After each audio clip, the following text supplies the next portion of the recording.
Okay, a little bit of paddling video. Oops. Okay, get that there. That should be okay. Yeah, that's better. Okay. Let's get out of this swamp. Holy moly.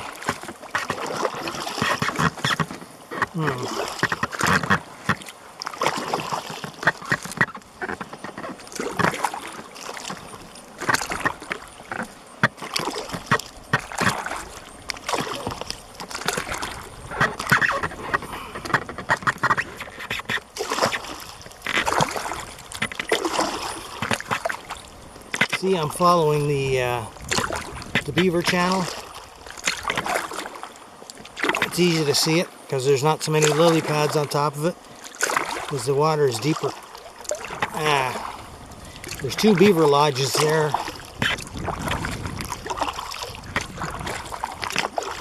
One on the left side, one on the right side.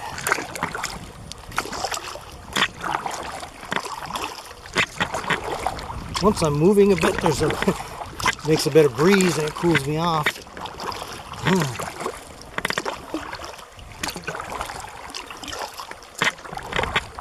Okay, that's the easiest way out here. Let's go over this way, I think. Oh yeah.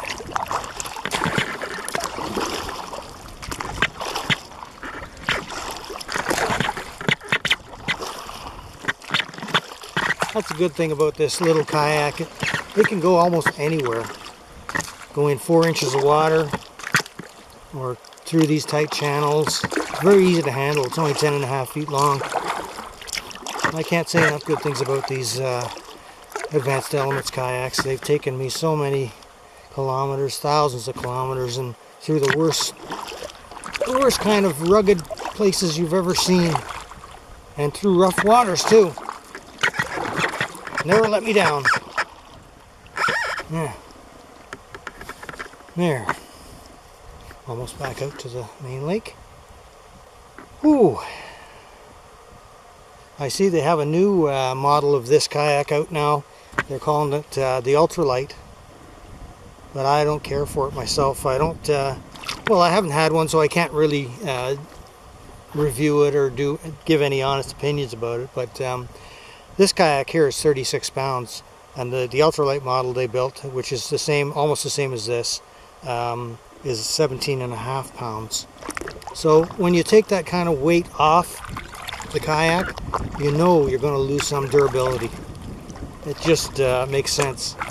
So I find this kayak to be really, really durable. I put it through hell and back, and like I said, it's never let me down. So I don't think I would trade this one in for an ultralight, let's say. The Packlite kayak, like I said, and I added it on to the end of the Packlite post I did. They now have an outer cover for that Packlite kayak, and you know, I expect that's as a result of them determining that that kayak was just not rugged enough. So, and it wasn't. But I don't think I would have created an outer cover for it.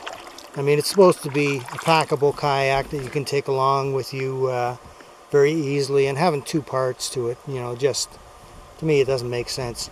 They should have put the money into redesigning the Packlite kayak, even if it ended up a few more pounds. I mean, they're stuck on making it 4 pounds because it competes with some of the other packable kayaks out there.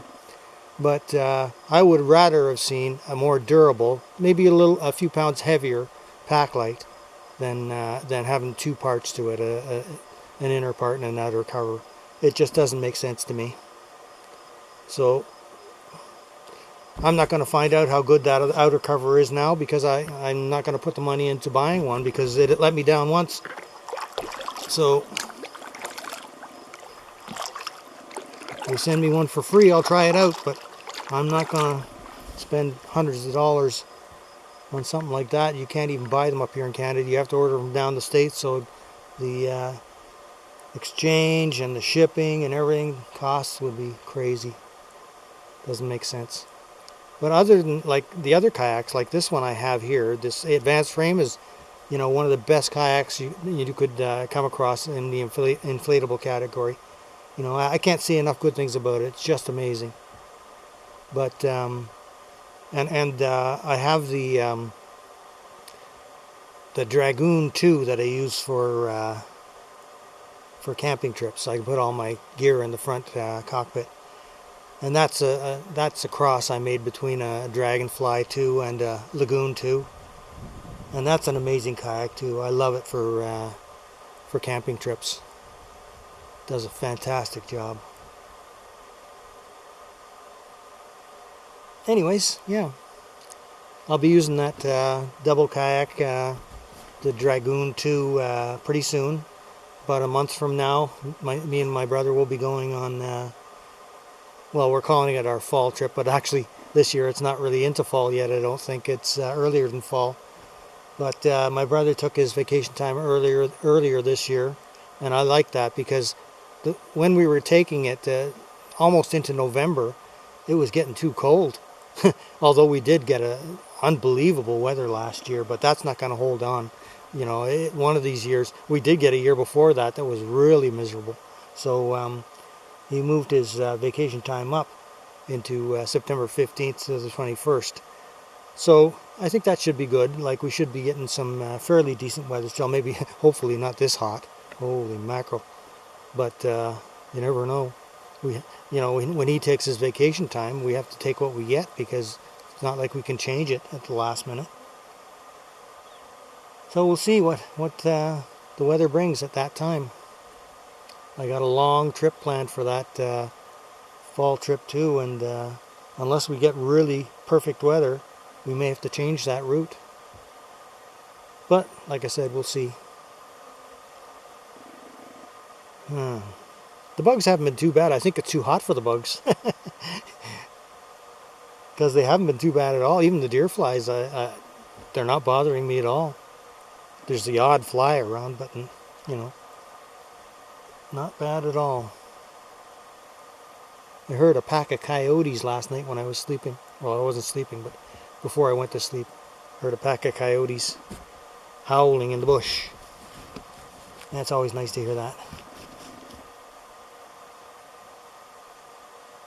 As you can tell, it's very quiet here today. I like that. I'm going to paddle back to the truck now. There may be one more spot I'll stop at. Well, maybe I'll leave the camera on. I might stop at that particular spot on the way back, because I stopped there before and it's a nice place to take pictures, so I think I will stop there.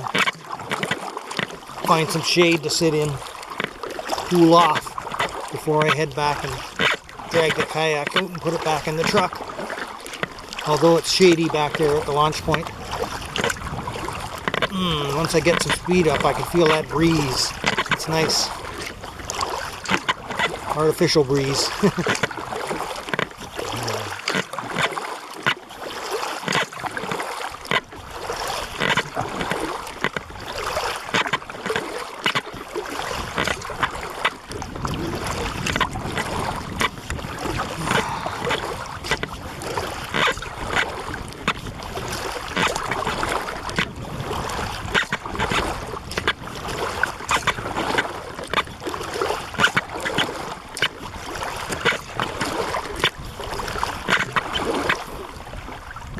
Yeah.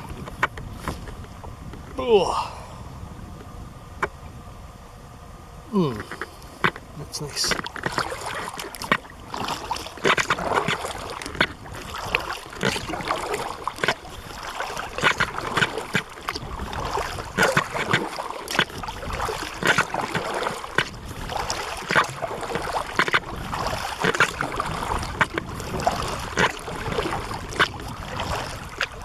Well, I guess I should be taking some pictures here. Anyways, let's get this video off.